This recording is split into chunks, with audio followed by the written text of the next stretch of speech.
Vamos para a nossa meditação, que está no segundo livro dos Reis, no capítulo 5.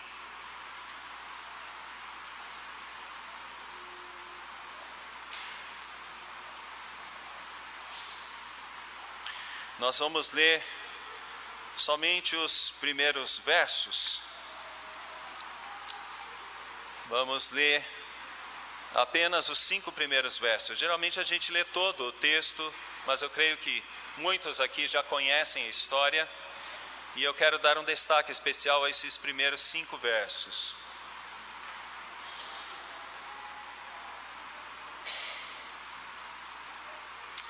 Diz assim a palavra do Senhor, segundo Reis, capítulo 5, versos de 1 a 5.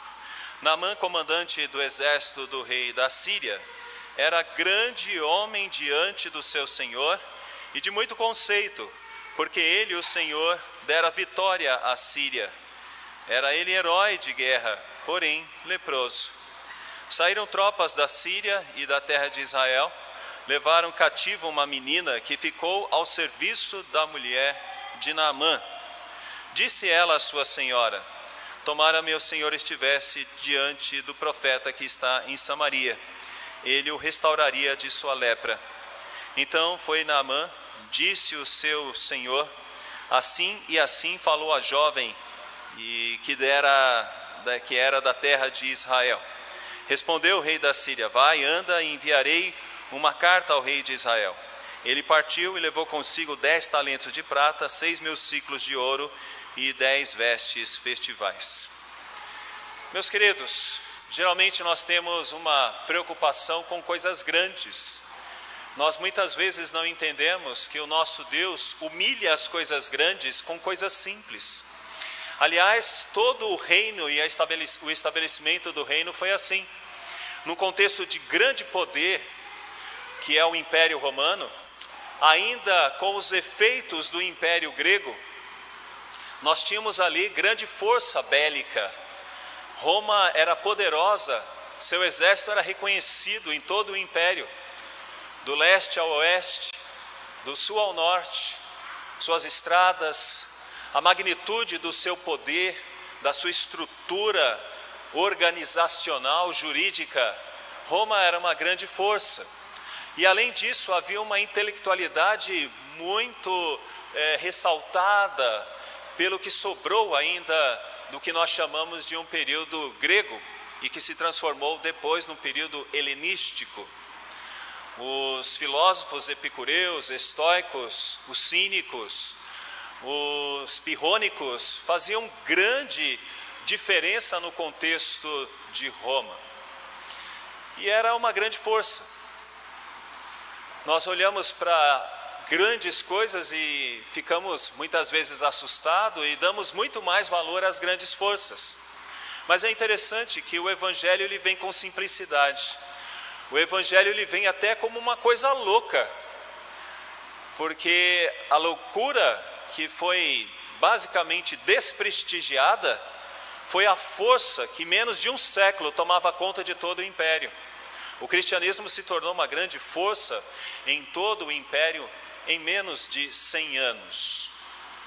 Roma é alcançada um pouco antes da década de 40, quando cristãos começaram a conviver em Roma.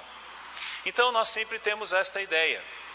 Por exemplo, era o maior objeto móvel construído pelo homem até então. Seu comprimento é equivalente a 3 campos de futebol e, de acordo com o seu construtor, nem Deus o afundaria.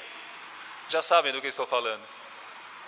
O gigante Titanic acabou por colidir com o iceberg em 14 de abril de 1912, matando 1.452 pessoas, entre os seus 2.223 passageiros. Esta é uma das coisas que nos impressiona. Geralmente o homem fica tão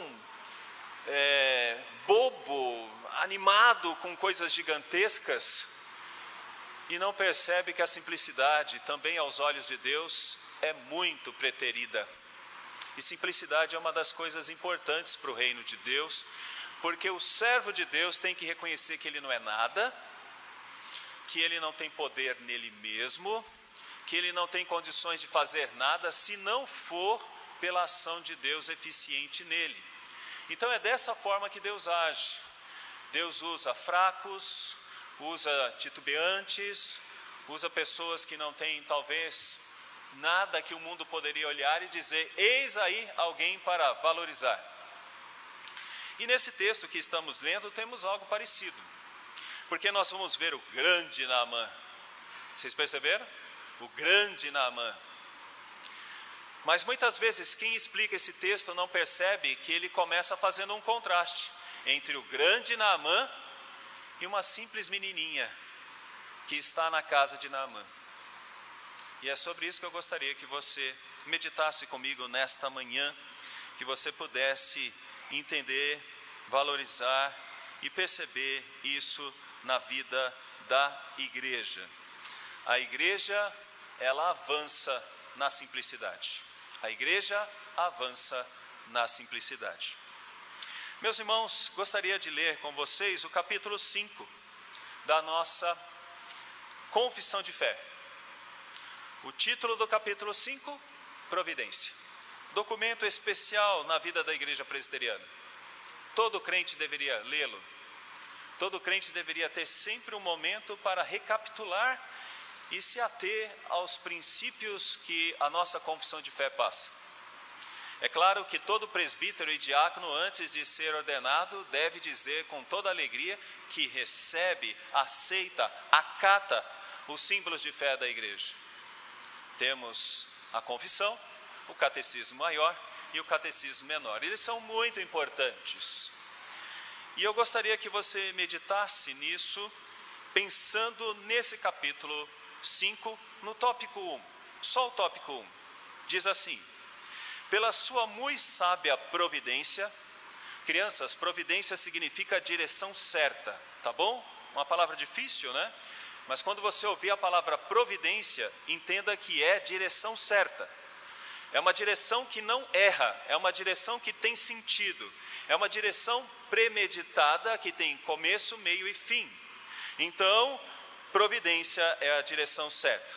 Então, pela muito sábia providência, segundo a sua infalível presciência e livre e imutável conselho de sua própria vontade, Deus, o grande Criador de todas as coisas, para o louvor da glória da sua sabedoria, poder, justiça, bondade e misericórdia, sustenta, dirige, dispõe e governa todas as suas criaturas, todas as ações e todas as coisas, desde a maior até a menor.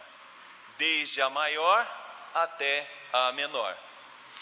O último tópico deste capítulo, deste parágrafo, será a divisão da nossa mensagem. Dispõe e governa todas as suas criaturas. Primeiro, todas as ações e todas as coisas. Segundo, terceiro, desde a maior até a menor. Esses são os tópicos de hoje para nós meditarmos. Ainda a pergunta 14 do Catecismo Maior: como executa Deus os seus decretos? Deus executa os seus decretos nas obras da criação e da providência, segundo a sua presciência infalível e o livre e imutável conselho de sua vontade. Então, meus irmãos, Deus está fazendo tudo segundo o seu querer, tudo segundo a sua vontade. Esta igreja completa 12 anos pelo poder da vontade de Deus. Você percebe a grandeza disso? Você que faz parte desta igreja está no plano de Deus. Deus conhece o seu nome, Deus sabe a sua história, e Deus te chamou para fazer parte da vontade dEle, da presciência dEle, para que você fizesse parte desta igreja. Você percebe que você é mentalizado pelo próprio Deus? Não é bom quando a gente percebe que alguém se lembra de nós? Não é? Quando você recebe uma mensagem no seu aniversário, ou quando alguém de alguma maneira diz assim: meu querido, hoje eu orei por você, você não se sente bem? Segundo a providência de Deus, Deus pensou em você, e olha que interessante, antes da fundação do mundo. E Deus pensa em você agora, dizendo, fulano de tal, que está sentado na terceira fileira, 1, 2, 3, 4, ele é meu. E eu coloquei ele naquela igreja para que ele me sirva, porque é o meu plano, é a minha vontade. A irmã tal, que cantou hoje na segunda fileira, no quarto espaço aqui dessa parte, ela foi chamada por Deus para fazer parte, segundo o plano, a presciência, a vontade de Deus, para que nesse dia ela não estivesse na praia, ela não estivesse bebendo ou fazendo qualquer coisa que desagrada a Deus, mas ela estivesse aqui fazendo a coisa que melhor um ser humano tem que fazer na vida, que é louvar e bendizer o nome de Deus. Olha que coisa preciosa. Deus que fez isso, Ele tirou essa pessoa, colocou ali e disse, agora você vai fazer isso para mim, porque eu sou o Criador, eu sou o detentor de todas as coisas, como Ele fez com a nossa irmã Glória de Sá. Falei certo? Glória de Sá. Disse, minha irmã, né, minha filha, eu que disse minha filha, você vai nascer o dia tal, você vai viver assim, assim, assado. E um tanto de tempo eu vou deixar você numa igreja. E lá nessa igreja você vai louvar a Deus ali. E ali naquele lugar você vai viver, você vai compartilhar das alegrias e da tristeza daquele povo. Mas vai chegar um dia que eu vou te chamar e você vai louvar a Deus comigo, como disse o presbítero César. E é isso que ela está fazendo lá. Então isso é a presciência de Deus que a gente tem nos nossos símbolos de fé. Permita usar também um outro autor, o Bavinck, Herman Bavinck, que tem uma palavra muito interessante também sobre providência. Ele diz o seguinte, embora seja distinto do seu ser, o mundo não tem existência independente. Olha que lindo isso. Estão percebendo a beleza desse texto? Embora seja distinto no seu ser, o mundo não tem existência independente. Independência é equivalente a não existência. Todo mundo, com tudo que existe e acontece nele, está sujeito ao governo divino. Só que no mundo tem dois tipos de pessoas, aqueles que entendem isso e aqueles que não entendem isso. Talvez você veio hoje aqui com a sua esposa, olha para ela agora, olha para ele.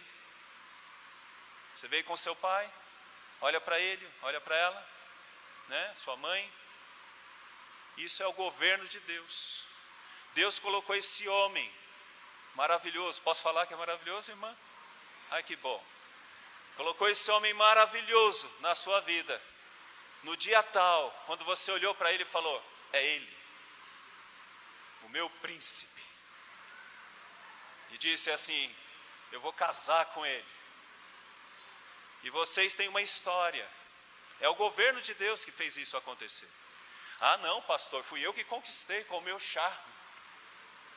Tudo bem, mas Deus usou o seu charme para conquistar esse que é o seu esposo ou a sua esposa. E meninos, cuidado, porque muitas vezes parece que o pai do outro é melhor. Dá aquilo outro, e seu pai muitas vezes diz não, mas quando ele diz não, ele sabe por que está dizendo não.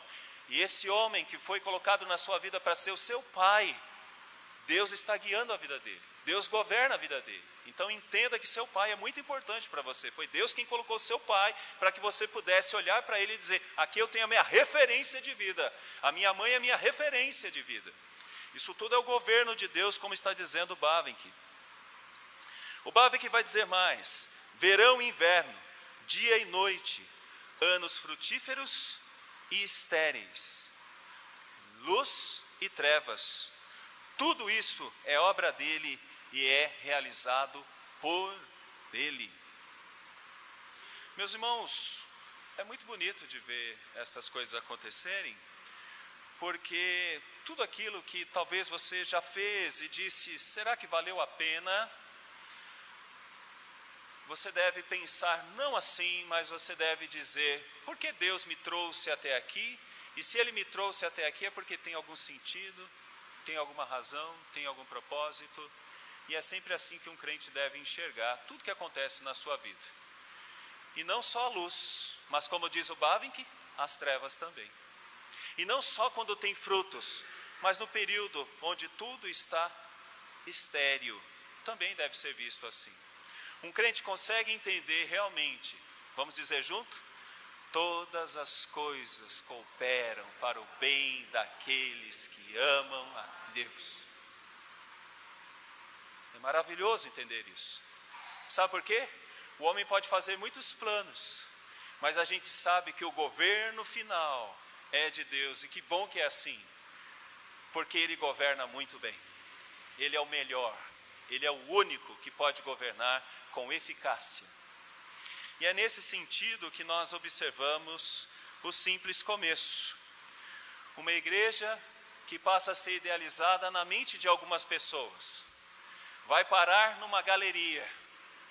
Eu passei com o reverendo Antônio e vi lá a galeria.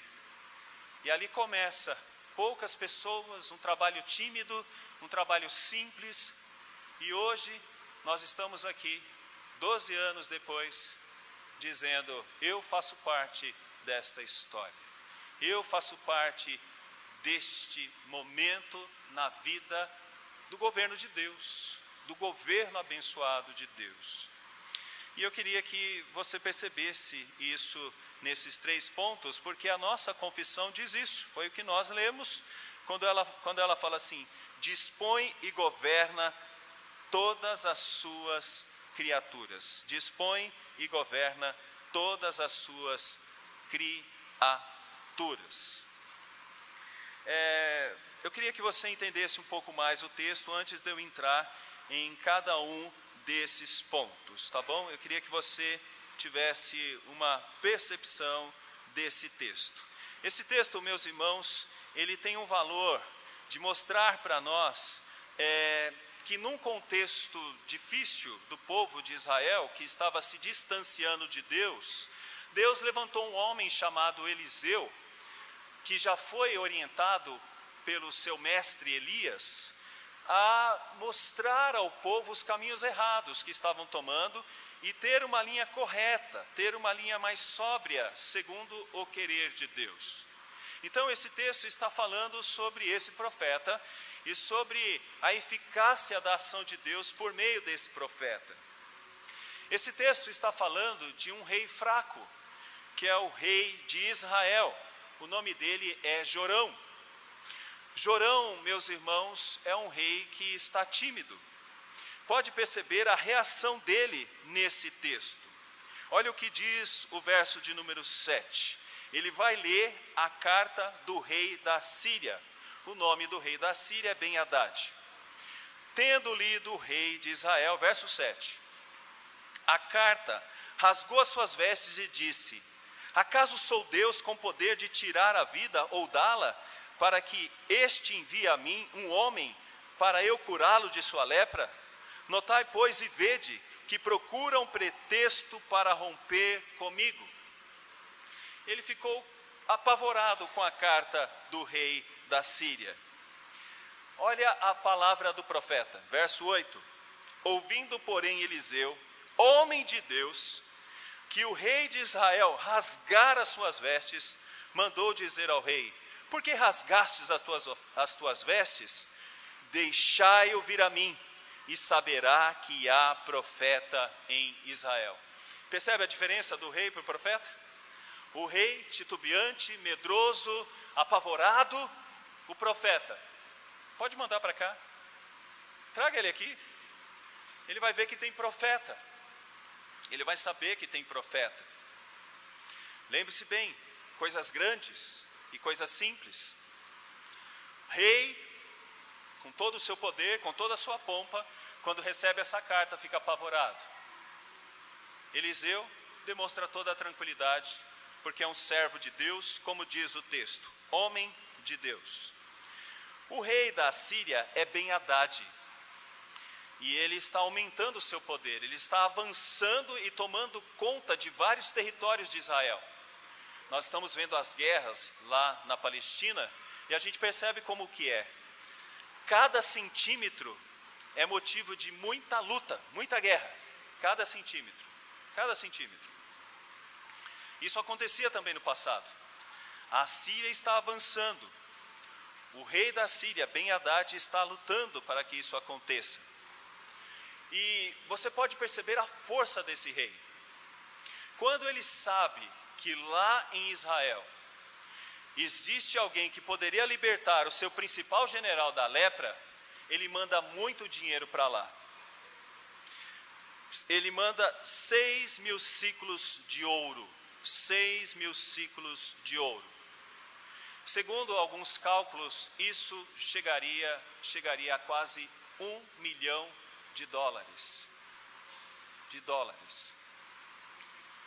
Entendeu porque Geazi correu atrás de Naamã depois que o próprio Eliseu rejeitou os valores? Era muito dinheiro. Era muito dinheiro. Isso demonstra um pouco do poder desse rei. Para um general, ele fez isso. Para um general, ele fez isso. Então, entendendo esse contexto, nós percebemos o que aconteceu depois. Todos vocês sabem que Naamã foi curado da lepra. Ele foi curado de que maneira? Ele teve de ir ao Jordão, mergulhar 7 vezes. Isso foi humilhante para ele, porque ele falou, na minha terra tem rios muito melhores. E realmente o Jordão, num determinado momento de seca, ele se tornava como um pântano. Era mais lama do que rio. E provavelmente foi nesse período que ele tinha que mergulhar mais em lama do que no rio. E quando ele sai desse rio, no seu 7º mergulho, ele estava com a pele tão limpa, mas tão limpa, que parecia uma pele de neném. Já viu o neném quando ele nasce? Ele estava assim. E aí ele não foi para a Síria. Ele resolveu voltar para falar com Eliseu. Que sentimento bonito, né? Lembra aquele leproso, se lembra? Tínhamos 10 leprosos. E quem voltou? Apenas um voltou. Ele volta e vai falar com Eliseu. E o resultado final é maravilhoso. Porque ele é convertido e ele passa a servir a Deus. Ele passa a glorificar a Deus. Veja os versos de 15 em diante. Voltou o homem de Deus, ele e toda a sua comitiva, veio pôr-se diante dele e disse, voltou ao homem de Deus, eis que agora reconheço que em toda a terra não há Deus senão Israel. Agora, pois, te peço, aceites um presente do teu servo. Porém, ele disse, tão certo como vive o Senhor, em cuja presença estou, não aceitarei. Instou com ele para que o aceitasse, mas ele recusou. Disse Naamã, se não queres, peço-te que ao teu servo seja dado levar uma carga de terra de 2 mulos, porque nunca mais oferecerá este teu servo holocausto, nem sacrifício a outros deuses, senão ao Senhor. Isso é uma mudança gigantesca, gigantesca. Esse homem saiu da sua terra idólatra, ele saiu leproso, mas a principal doença dele não era a lepra. Ele não tinha a sua salvação. A principal doença de um homem é o pecado. E a única cura do pecado só pode vir com uma verdadeira transformação e conversão. Então, nesse processo todo, nós estamos vendo uma transformação e uma conversão de Naamã. Ele tem ainda problemas porque ele é servo do rei, mas ele disse que só faria o seu trabalho como servo. Adorador, ele seria somente de Iavé.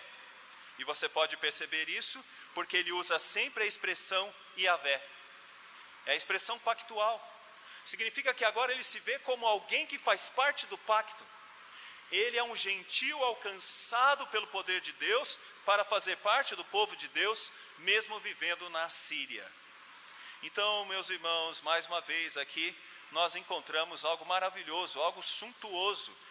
Um poderoso homem, gigantesco em sua força, sendo transformado pela simplicidade do Evangelho, sendo realmente transformado pela simplicidade do Evangelho. Então vamos para a nossa primeira lição desta manhã. Os simples começos dependem do governo de Deus, de todas as suas criaturas. Nós podemos ver Deus dirigindo todas as coisas. Vamos ver isso no próprio Naamã, verso de número 1. Olha o que é interessante, até aqui ele não está convertido. Naamã, comandante do exército do rei da Síria, era grande homem diante do seu Senhor. Grande homem, como Titanic era algo grande. Grande homem diante do seu Senhor. E o texto diz mais, de muito conceito. Essa expressão conceito significa que ele era honrado. Significa que quando Naamã passava, as pessoas queriam estar vendo próximo dele. Igual acontece quando aparece um artista no aeroporto, em algum lugar, que todo mundo vai atrás para querer um autógrafo. Parece que era isso que acontecia com Naamã. A sua força, o seu poder, a sua história o precedia de uma tal maneira que as pessoas olhavam para ele e viam ali um grande homem, uma grande força, alguém de grande renome. Mas o texto bíblico mostra que ele também faz parte da providência de Deus. Olha o que diz o texto: porque por ele o Senhor dera vitória à Síria. Quem deu vitória? O Senhor. Não foram os deuses da Síria. Não foi deuses que eles serviam na Síria. O texto mostra, o autor com toda a sua teologia, consegue perceber que Naamã, na verdade, é alguém dirigido por Deus. E aí você fica espantado, né? Porque muitas das vitórias de Naamã, por certo, foram contra Israel. Ou seja, o próprio Deus abençoou Naamã para que tenha vitórias, inclusive, contra o povo dele. Isso deve fazer com que a gente entenda algo muito importante. Tudo que está acontecendo no mundo não escapa da vontade de Deus. As pessoas que existem nesse mundo estão sob o governo de Deus. Tudo está sobre a direção de Deus.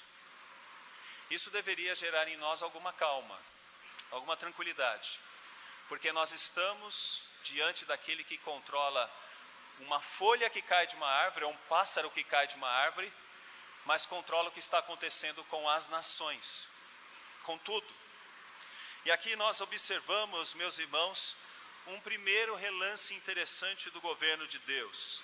Ele está dirigindo, inclusive, o grande, eu quero dizer isso com bastante ênfase, o grande Naamã, o conceituado Naamã. Ele era herói de guerra, porém leproso. Deus também definiu que ele seria leproso. Então, o grande, ou todos os grandes, são frágeis e estão na mão de Deus.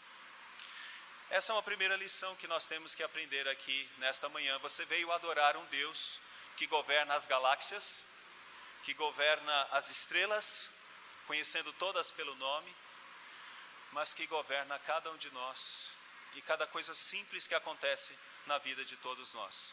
Coisas das mais simples. A segunda coisa que eu queria que nós entendêssemos é que ele também, como diz a nossa confissão de fé, utiliza todas as coisas, todas as ações e todas as coisas. Vamos falar aqui de uma guerra? Olha só o verso 2.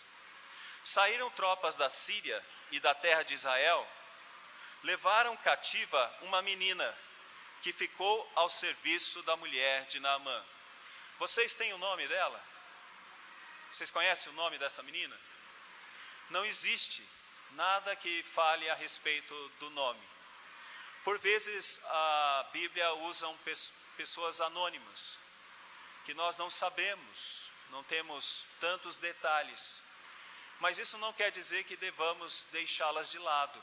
E nessa manhã eu gostaria de fazer um pouco mais de justiça à providência de Deus, mostrando que uma simples menina foi importantíssima para esta história de grande valor. Essa história é de grande valor.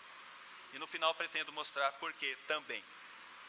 O que Deus está fazendo é usar uma guerra. Porque as simples coisas muitas vezes não são percebidas por nós em alguns detalhes e relances que a gente muitas vezes deixa passar desapercebido. Deixe-me falar de uma coisa chamada Tratado de Windsor, geralmente considerado o mais antigo tratado diplomático ainda em vigor. Formalmente é correto, uma vez que várias vezes confirmado ao longo da história, nunca foi denunciado pelas suas partes, diz assim o texto. Os dois países que celebram esse tratado dos mais antigos, lembre-se disso, é Portugal e a Inglaterra. Você fala, reverendo, por que eu vim aqui pela manhã saber do Tratado de Windsor? O que isso tem a ver comigo? Por que eu tenho que saber dessas coisas? Por quê? Simples. É importante que você entenda o seguinte. Em 1806, Napoleão Bonaparte decretou o bloqueio continental, determinando que os países europeus fechassem os portos para os navios da Inglaterra. Enquanto isso, Bonaparte negociou secretamente um tratado que fazia com que os espanhóis e franceses invadissem Portugal. Espanhóis e franceses invadindo Portugal. Em troca do reino espanhol, poderiam então se apoderar de um território português. Portugal, então, não aderiu ao bloqueio continental devido à longa aliança no Tratado de Windsor que tinha com a Inglaterra. Ele não quebrou esse tratado. E no outro canto, nós vamos perceber o rei da Inglaterra, Jorge III, fazer uma assinatura, uma convenção secreta que transferia a monarquia de Portugal para o Brasil. Quantas vezes aconteceu isso na história? Uma vez só, aqui. Nunca aconteceu isso antes na história. E aí de novo você vai perguntar, reverendo, por que a gente tem que saber disso nessa manhã? Eu quero ver uma outra coisa. Simples. Porque depois das invasões francesas e holandesas, que vocês sabem muito bem pela história do Maranhão, foi decretado que no Brasil não deveria ter outra religião senão a católica apostólica romana. Não poderia ter, a ponto de levar à prisão e até em alguns casos à morte. No Brasil não poderia haver uma outra religião senão a religião católica.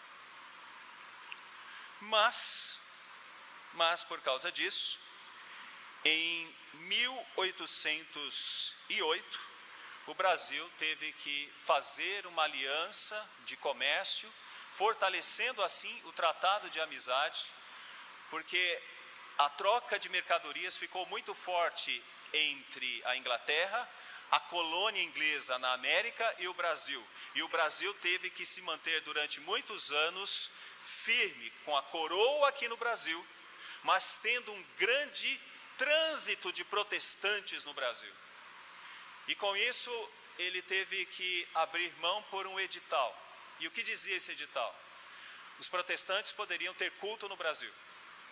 Eles poderiam ter o seu lugar de culto, desde que não tivesse formato de igreja, com cruzes e sinos. E eles não poderiam fazer proselitismo, mas eles teriam toda a liberdade, amparado pela coroa, para que o evangelho fosse aqui no Brasil dividido, e assim o Brasil pôde, durante aquele tempo, ter a abertura inicial para a fé protestante. Isso tem a ver comigo e tem a ver com você. Ou seja, nós somos resultado de uma guerra. A nossa fé, a liberdade que temos hoje, É porque Deus controla, como nós estamos vendo nesse segundo ponto, as ações e as coisas. E através de uma guerra, nós temos hoje a liberdade que temos. Sabe como começou? Com um francês que resolveu invadir tudo. Um megalomaníaco que queria dominar todas as coisas, chamado Napoleão. E depois disso, aconteceu uma coisa inovadora. Um país sendo governado da colônia. E nós estamos falando de muita gente. Cerca de 2% da população de Portugal veio para o Brasil. E isso ajudou o Brasil a melhorar em muitas coisas, com a Constituição de 1824. Depois com a organização do país, com as suas várias faculdades, que até então não tinha. E isso ajudou muito o Brasil a se desenvolver. Mas para nós protestantes a alegria maior não é essa.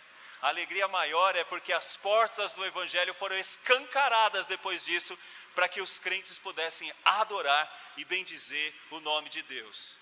E para que hoje aqui a IP Calhau pudesse comemorar 12 anos de existência, fazendo parte dessa história do protestantismo do Brasil na nossa terra. A Deus toda honra, toda glória, e você deveria dizer agora, aleluia! Porque muitas pessoas não valorizam isso, elas não se emocionam com isso, elas não se alegram com isso, sabe por quê? Elas acham que deveria acontecer assim, teria que ser desse jeito. Eu ia nascer num lar de crente e ia para a igreja. Não! Isso é o poder de Deus fazendo com que isso aconteça, porque se não fosse o poder de Deus, nós hoje talvez estaremos sendo perseguidos. As casas estariam levando pedrada. E quando um crente saísse de casa para vir para uma igreja, ele poderia ser talvez atingido por ovos, por tomates, porque eram protestantes. Hoje ninguém pode fazer isso. Nós respeitamos as outras religiões, não fazendo nada disso. Mas uma coisa é certa, temos a alegria de ter liberdade de poder fazer o que nós fizemos hoje aqui. Levantar as mãos para os céus e dizer obrigado, Senhor, pela salvação. E nós temos um espaço para isso. Mas muitas pessoas nem valorizam mais isso. Não vêm na igreja, não estou falando aqui, outras pessoas. Não vêm na igreja. Se vem de manhã, não vem à noite.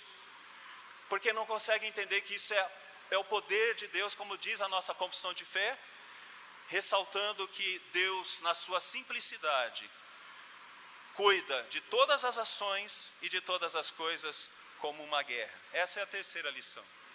A última lição, a nossa confissão de fé, no final do tópico 1 do capítulo 5, diz assim: Deus está governando desde as coisas maiores até as coisas menores.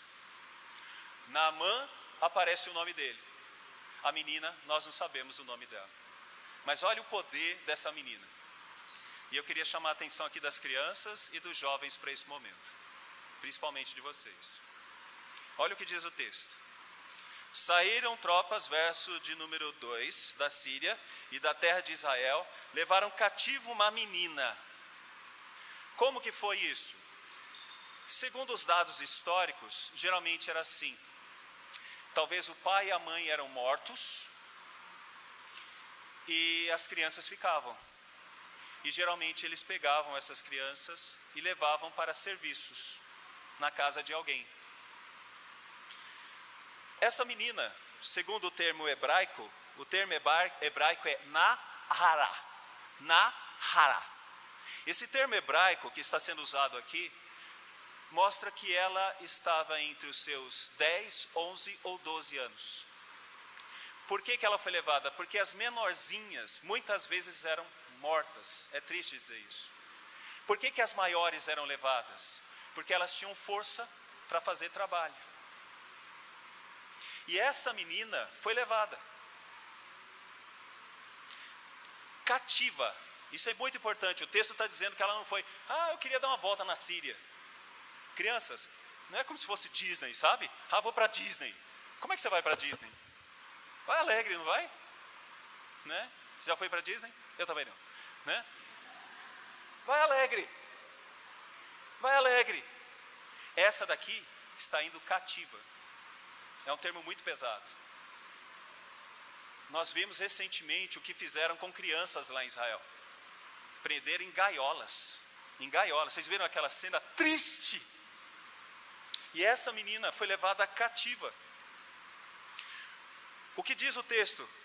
Que ficou ao serviço da mulher de Naamã. Mas sabe o que me surpreende? É que há uma ligação do verso 1 com a expressão porém leproso. Olha só, verso 1, ele era herói, tal, porém leproso. Olha o que diz o verso 3. Pense nisso. Pense no simples começo. A história de Naamã está mudando, não porque toda a tática que ele tinha de guerrilha o ajudou. Não porque ele, de alguma maneira, pensou numa situação mirabolante onde ele poderia escapar da morte certa da lepra. Não. A sorte de Naamã muda porque essa menina, de maneira simples, vai dizer algumas coisas. Olha o que diz.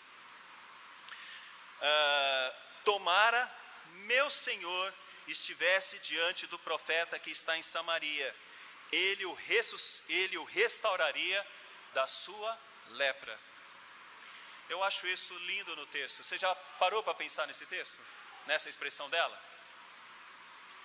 Talvez eu consiga fazer isso com uma ilustração, e aí eu consiga tirar de você pelo menos a atenção para isso. Mas vamos imaginar o seguinte: você é retirado dos seus pais, você é levado cativo para uma terra que você não conhece, você vai viver nessa terra quase, vamos pensar aqui, como uma escrava, e nesse momento o seu Senhor está com lepra. Se você não for crente, sabe como você vai pensar? Tomara que morra. Tomara que morra. Sabe o que eu fico imaginando? Ele falando assim: fia, para a mulher dele, fia, manda a serva trazer uma canjicada para mim. Traz aí uma, é canjicada? Mingau? Traz um mingau, uma canjicada para mim. E essa serva pega a xícara ou a vasilha.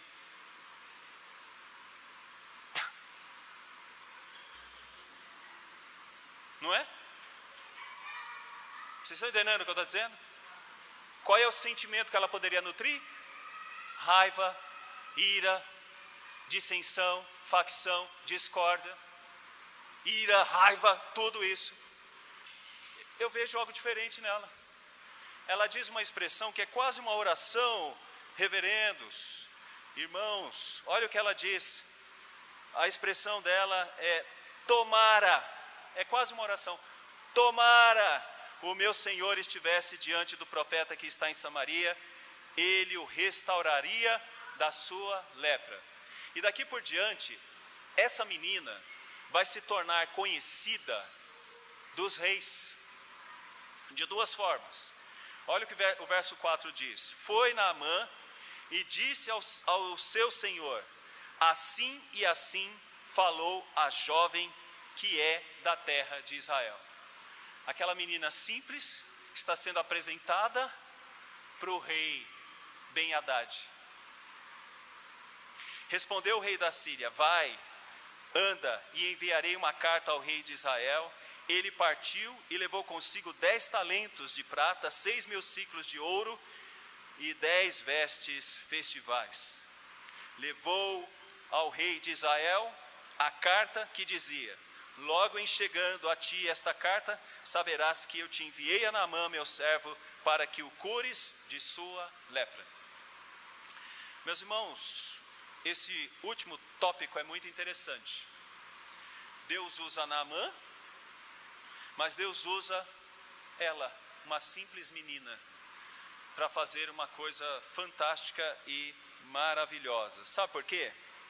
Essa história, meus irmãos, é uma história tão bonita que ela é reconhecida pelo próprio Senhor Jesus Cristo. Lucas 4, verso 27. Lucas 4, verso 27.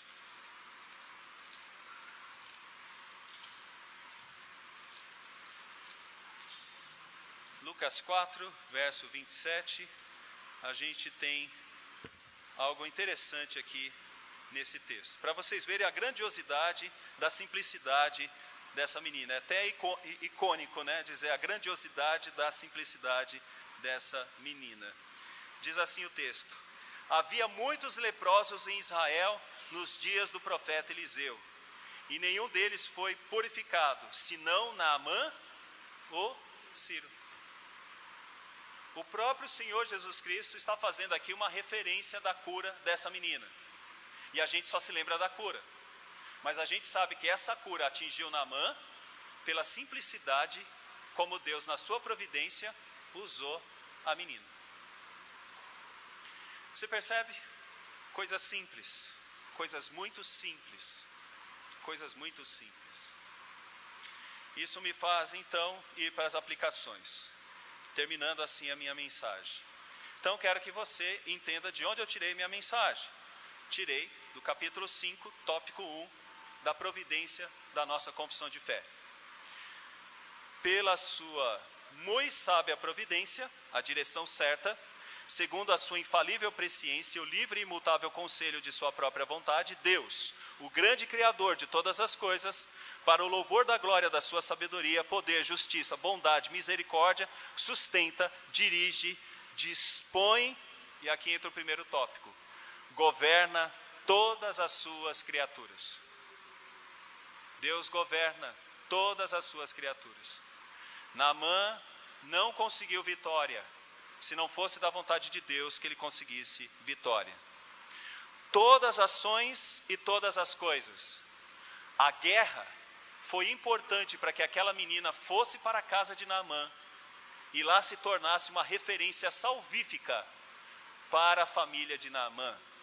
Deus governa todas as ações e todas as coisas. Aquela guerra, como a guerra de Napoleão contra o mundo, abençoou o nosso país de maneira cristã ou protestante, aquela guerra abençoou a casa de Naamã. E a última coisa, desde a maior até a menor. Então lembre-se, Naamã poderoso e aquela menina, uma simples escrava, sendo usada por tudo isso. A nossa confissão de fé é bíblica, muito bíblica, aplicável em textos bíblicos, como a gente está percebendo.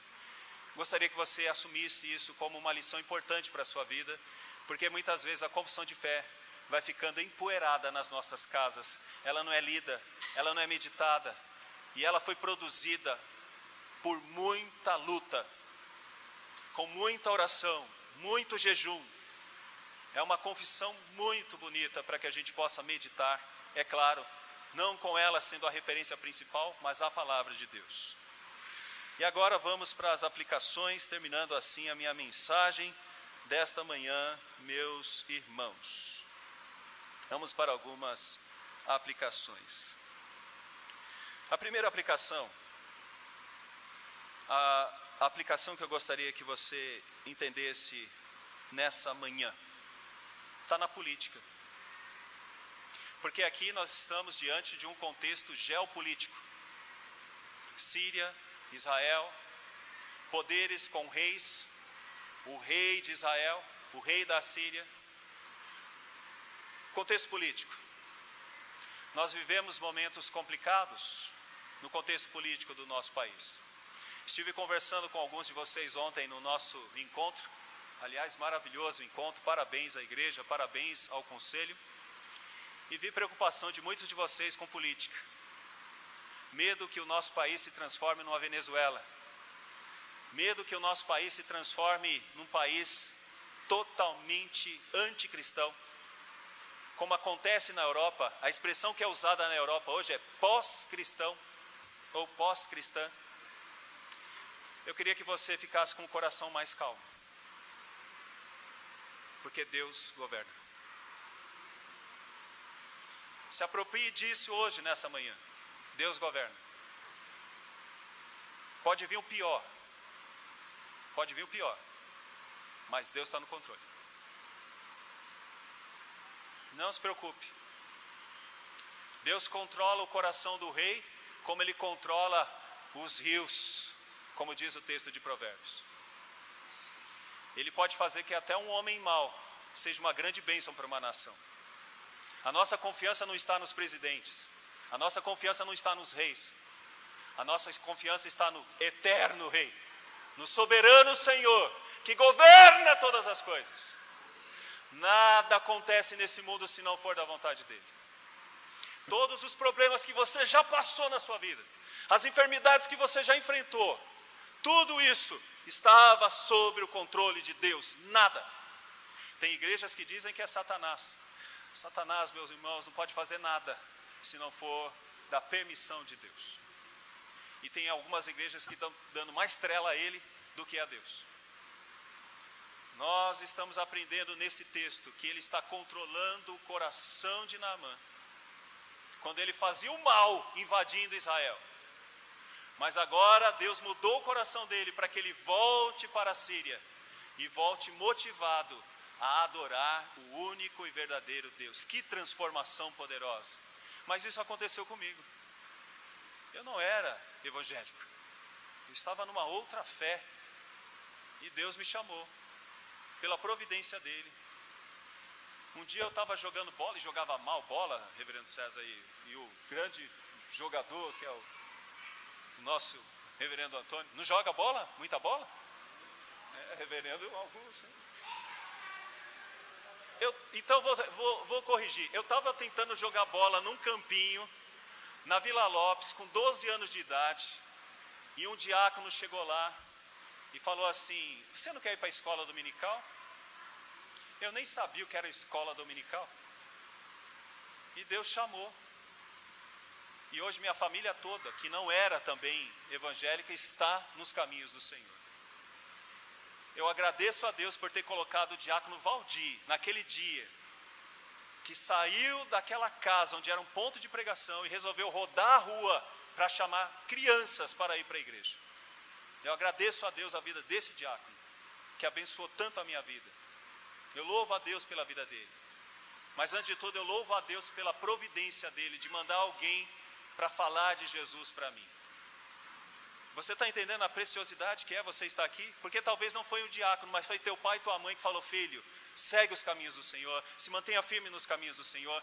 Satanás não vai querer que você siga os caminhos do Senhor, mas seja firme, seja fiel, não deixe isso acontecer. Deus governa pequenas coisas, mas Deus governa o coração dos reis. Nas pequenas coisas e nas grandes coisas nós vemos a poderosa mão de Deus. Deixa eu falar mais sobre as crianças. Eu queria que as crianças e os jovens também pensassem um pouco no que eu vou dizer agora. Nós hoje vivemos pelas telas. Essa é a minha segunda aplicação hoje. Primeiro, nós temos que ter tranquilidade quanto aos governos. A segunda aplicação, eu gostaria de falar para todos nós, mas eu gostaria de dirigir principalmente às crianças. Essa menina tinha 12 anos de idade, mas você percebe como ela está antenada? Essa é uma expressão, não sei se vocês conhecem bem, né? Ela está ligada. Vocês percebem? Ligada.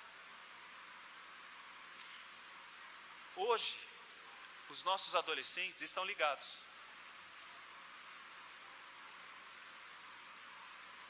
O vô está aqui na frente dela, aqui, mas ela não conversa com o vô. Ela não olha para o vô. O vô está ali, na frente dela, mas sabe o que ela está fazendo? Nada contra as telas, mas tudo contra a overdose de telas. Nós estamos perdendo hoje o aspecto humano. E essa menina aqui não estava assim não. Ela veio sofrida da guerra, passando dificuldades de uma guerra, mas ela não está meramente preocupada com ela. Ela está olhando para aquele homem que está com lepra e está pensando: tem algo que se pode fazer por ele. Sabe o que é isso? Ela está se condoendo. Hoje algumas crianças, quando sabem que o vô está doente, nem ora pelo vô, nem ora pela mãe e pelo pai. Sabe por quê? Conhecem tudo de Taylor Swift. É Swift? É Swift? Conhecem tudo de Katy Perry. Os meninos muitas vezes conhecem tudo de DC, de Marvel, conhecem tudo dessas coisas. Mas se for pedir para um menino desse abrir em Ageu,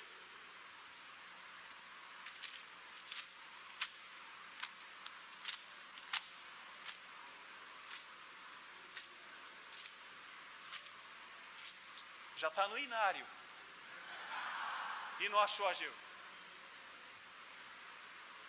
Eu não estou falando isso para as crianças daqui, tá? Porque vocês, eu sei que os pais estão ensinando a não ser assim. Outro lugar. Mas o problema é quando isso atinge os adolescentes.